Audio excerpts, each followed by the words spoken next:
Hey guys, thank you for tuning in to another episode of In Range. In this one, we actually personally purchased and acquired a Vortex Strike Eagle, which is a budget 1 to 6x variable optic. Cost about $325. Right, and then of course the mount would be extra. Yep.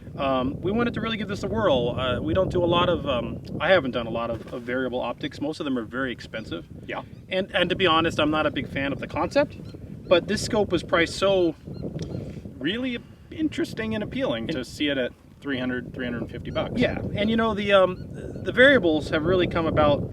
I mean, they do have practical use, absolutely, but they've come about in a lot of ways for 3-gun. Right. That's where you see it. You see it, a variable optic with the big lever out here, so you can go zhirp, zhirp, zhirp Exactly. between Zhirp, min zhirp. and max. Yeah, zhirp, zhirp. Or people will actually look at the stage and go, all right, this is a 3x stage, and they set it to 3. Yeah. Or they go, this is a 5x stage, they set it to 5. Or I start here, I shoot these targets at 1, I run to position 2, set it to 4, I run to position 3 and set it to 6. Yeah. Which is, by the way, the reason I'm not a big variable fan, because I don't plan my stages like that. Not that that's wrong, that's just not what I do. So, in fact, we used this at a 2-gun matchup at Phoenix. Yep. And I, not being wise in the ways of the variable, shot it at 6x at 200-yard targets, and it was way too, actually it was 100 and then 200. It killed you. It was way too narrow a field of view, and it just destroyed my time. Yep. You wisely and sagely saw that, or knew, and downed it to what, 3? 2.5 or 3. And you were like, ding, ding, ding, ding, ding, ding, ding, and your time was fantastic. Yep. So, okay, that's fine. That's good. We have that on video. But here we are. We got that to cut into this, but we're going to do an overall review and synopsis of what we think of the Vortex Blood Eagle. Strike Eagle. Not a Blood Eagle? No, it's a Strike Eagle. Anyway. All right, so we're now done. We're doing a roundtable with guys that shot this. We got Russell and Kevin, who also shot the RDB, but they also used the Vortex Strike Eagle, which I'm jokingly calling the Blood Eagle. It is a 1 to 6 variable optic on the market for, I think you can get them for about $350, Yeah. which is a great price. Let's talk about just general use of it. So, what did you think of the clarity of the optics? Good. Clarity, good. Good. I have mixed issues with it. Okay. I don't know. Maybe it's my eyes. I'm getting older, and I don't focus as well up close. But it was a little fuzzy for me. So Okay. Clarity. Seemed fine, but I don't have a whole lot of experience to judge by. Optical clarity to me was better than average for a scope of that price. Okay. That's what I would say. There's a little bit of distortion on the edges, but not enough to care. So that's what I'd say about reticle. CMR reticle, horseshoe, crosshairs going down from 2, 3, 4, 500. Normally I don't care for that, but it actually, I didn't have a problem with it today. So it was good for you. So I could work with, I could learn to like it. You could learn to like it. Yeah. CMR reticle. I didn't like it. Didn't like it. it. Was way too busy for me. Too much going on. Too much going on. Too many stadia lines, crosshairs, everything else. I like the horseshoe dot. I've got a couple scopes with that. I like the EOTech, and I like that concept, but there was just too much in the middle. And I was a little slow to pick up the center. You're going to do more work with it. Your thoughts so far? I'm going to do more. So far I like it. You like the reticle? Yeah, I'm not going to go claim it's better than a lot of other reticles, but it did what I needed it to, and it worked fine for me. Here's what I'd think. The optical clarity is good. It's easy to zero. The ability to light the reticle actually was kind of neat. You did not like the lit reticle. I generally do not know. What did you think of it? I like lit reticles, and it worked really well on the stage. On the close range, it kind of acted like... Then I could just focus on the circle and forget everything else. Kind of became an ersatz red dot. Yes. What did you think of the lit reticle? I actually did not try it. You didn't bother. So on the close range, this target was at 20 yards, and it was a 12-round engagement with a mag change. I turned the lit reticle on.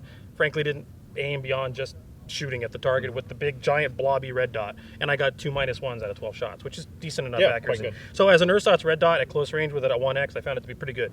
I have issues with variable optics still, and it ate my lunch on the long range stage. I set it to 6, which is not the right thing to do. I set it because I wanted to see what it was like to use it on 6. You used it on 6. Yep. You used it on 3. and you used it on 3. 2.5 or 3. 2.5 or 3. I am still at the point, and I don't think these 1 to somethings are at the point where the 1 is 1 enough for me to do 2 eyes open. Some people can. I find it disorienting. But the problem is you can you can actually hurt yourself.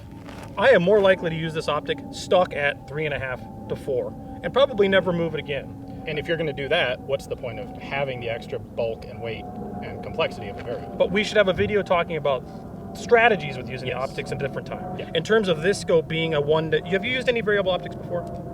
Not a lot. Not a lot. What about you? I don't. I have a handful of them, and I generally like them if we're doing really long range stuff. Mhm. So, but Again, though, even those, I have different ones. I have a couple different manufacturers. And yeah, the 1X issue, it's not a red dot, it's still a scope. But you do so, like them in general. for certain applications. How would yes, you I do. compare this compared to the others? I didn't like. I like the other ones better. Okay, what else, can I ask what the Well, other ones I had the Trigicon AcuPoint. Okay, I probably a lot more liked that. expensive. Oh, twice his price. Mhm. Yeah, and then I have a couple Burris XTR 2s, and I really like those. So was the clarity for you that was the problem, and the, Yeah. the confusion and of the and reticle? the busyness of the reticle. All right. Yeah. Anyways, so it is a 1 to 6 by 24 power scope. Kind of interesting that especially a lot of the lower end variables are 1 to 4. Yes. So you got 2 more magnification to work with. And Vortex had one on the market for a long time that was 1 to 4, if not 2. I don't know. I'm sure had- they still do. Oh yeah, and there's a whole bunch of them out there, Burris and other guys, and those were playing in that sub $400 space. Yeah. Now they got 1 to 6, which was previously the space of expensive guys like Loophole. Right. So, interesting. All right. So glass. How's the glass? Reasonably clear. You've shot a lot of scopes. I have. For what is ultimately a Chinese manufactured optic, going between the 1 to 6X, there is aberration on the edges, some blurring.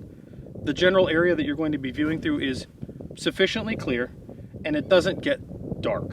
So there's enough, even though it's a small primary piece of glass, it's relatively light. Well, of course, we're in Arizona, so your mileage may vary, but I didn't find this scope to be particularly one that cut a lot of the light out. It seemed dark enough, or light enough, excuse me. And I would give it on a scale of 1 to 10, 10 being fantastic, loophole, awesome glass, or even better than loophole. I'd give it a 7. Okay. Reasonable. Not quite good for the price. What would you say? I don't have that much to compare it to. Yeah, but of what you've Seemed seen. fine. Yeah. I never noticed it being a problem. Let's put it this So- way. If you guys have familiarity with an ACOG, and I'd say an ACOG is a 8.5, 9. Okay. There's better out there than that. But 7, 6.5, 7. So it gives you an idea. Okay. Okay. Ease of use, I guess. It kind of does exactly what it says. It does. It was easy to zero. It's got regular elevation and windage adjustment there. Once it was on the gun, it was a breeze to zero. That was never a problem. It does have a lit reticle, It does, which and that's we used a little bit. yeah, not a lot of use for that in daylight. Now, Right. Depends on your mileage, may vary again where you live. Here in Arizona, that lit reticle, even on the brightest, isn't really all that usable as a ersatz red dot. Not during the day. It's really to give you contrast during dusk or dawn or Yep. during dimly lit hours. And we did try a little bit of that at a 2-gun match, Uh-huh. and it worked great. Well, it got to be At- the at two-gun match in Phoenix. low light. The Phoenix match is in the afternoon, Mhm. and it's now getting to be winter, and it was getting darker. It wasn't dark, and I decided we had one target that was close. And so I started the stage with the reticle lit up, didn't even use the crosshairs, and just blasted with the red light. And it did work kind of like a red dot sight at that point. Yeah. Just bring it up and shoot. And I did fine on that target, but it's not something you're going to use like a red dot. Right. One of the things that's interesting about the 1 to 6X scopes is the 1X, in theory, if you get used to it and you're in something you've done a lot of, you should be able to fire the gun with both eyes open and not worry about having to close one eye, like you would do with a red dot. Right. I can shoot an ACOG both eyes open, and I seem to do okay. That 1X stuff messes me right up. I don't know why. Maybe it's me. I'm not saying there's anything wrong with the glass, but there's not been a 1X scope out there that's 1. They're all 1.1, 1.2, 1 point something, 0.98 instead of 1, or whatever they are. And so when they're at 1 and I have both eyes open, to me, it's a little nauseating. This eye's getting this, which should be looking the same as this, and it's not.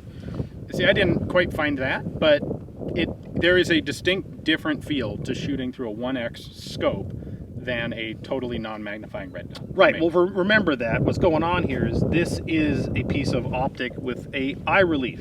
Right. Even at 1X, there's eye relief. yes. If you're going through an EOTech or an aim point, or Mr. Knife Hands here, you don't have any of that. You're just looking through a pane of glass, and there's a dot superimposed on what you're looking at. Right. And you can put it farther, closer, and all it's going to do is change how big the relative dot looks to you. In a very practical shooting environment, like we do in 2-gun, or hopefully practical environment, that is a huge advantage.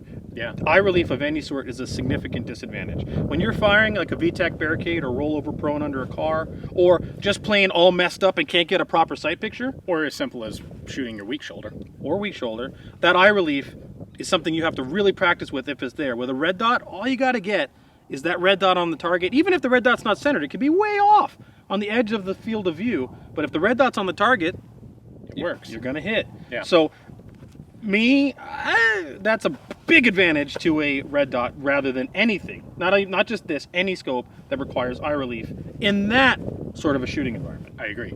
Now, we're getting a little bit off here because I think our general conclusion is that if a 1 to 6 variable is what you want, this is a quite good scope for the money. Thanks for bringing this back on the path. So I was going down the path of variable versus, that's another hot topic. In terms of a variable optic scope, like you just said, in the price range of sub $400. Yep. I have not seen them all. I've seen Burris. I've seen a number of them. The Burris is okay. You know what? I don't think you're going to go wrong with this. If you want a variable 1 to 6 and you're in that price range, I don't think you're going to go wrong with the Vortex. Yeah. It does the job. Now, switching between 1 and 6 means the eye relief changes. Right. That's the nature of the beast. In fact, when we were getting the footage that you got, that's really cool. As I was zooming in, I saw you moving the scope, or the cameras closer to the scope and further away. Yep. So because the eye relief changes when the magnification changes. It all shifts. So, but again, if you are looking for a variable scope in that price range, I don't think you'd go wrong with the Vortex, and I would, I'd give it a thumbs up. Never mind my discussion of variable versus red dot. If this is what you're interested in, yeah, go for it. It's a good piece of glass. I agree. I don't have as much practical experience to compare it to, but you know what? From kind of an amateur scope shooting perspective, it never presented, other than the eye relief being weird, and like we talked about, when you switch to weak shoulder, it's a scope. You have to do a little bit more work to get it on target, lined up with a weak shoulder that you're not used to. Other than that, this thing didn't present any challenges to me. It effectively did what I needed it to, and it didn't get in my way. Nope, it doesn't get in your way, and that's an important part of what a piece of glass needs to do. Yeah. Clear enough, good enough, the 1 to 6 works. The reticle is a CMR reticle. That's up to you if you like that. That's a subjective thing. But again, if you're in that price range, I'd say Go for it. Go for it. You'll be okay. And Vortex, really, they're a good company. I've dealt with them on a couple of very few issues, and they've been very responsive and good to deal with. Okay. So I would also give the company a general thumbs up. All right. That being said, I'm not keeping it. Nope. Yeah, it's just it's not for me. I think the other conclusion we both came to is that we would prefer either a red dot or a fixed power scope. Going through the match, I discovered that I kind of left it at between 2 and 3 for everything. Yeah. I'd rather just have a 2 to 3, somewhere, a 2, 2.5, 3x scope, maybe 4, probably 3. Leave it, it's going to be shorter, it's going to be lighter. It's always going to have the same eye relief. I'm not going to have to remember, it's higher power, so I need to get a little closer to the scope. Mm-hmm.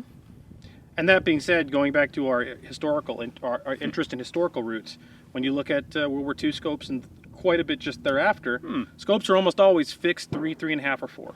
Yeah. And there's a good reason for that. In fact, most of the match, I think you were at 3.5 or 4.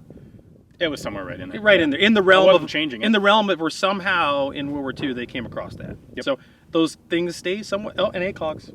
Yeah. There's an ACOGs 4 for a reason too. I know there's different ACOGs, but in general, ACOGs are 4. There's an argument for that. That's the best balance. It probably is. But anyways, again, off topic. Good scope, good to go. Yep. Thumbs up. If you like the video, make sure to subscribe. You can check us out on both full30.com and youtube.com. And if you like what we're doing, feel free to take a look at our Patreon page and contribute to that if you think you'd like to help us out. It's money from that lets us buy things like this to test and evaluate. Anyways, thanks for watching, and stay tuned.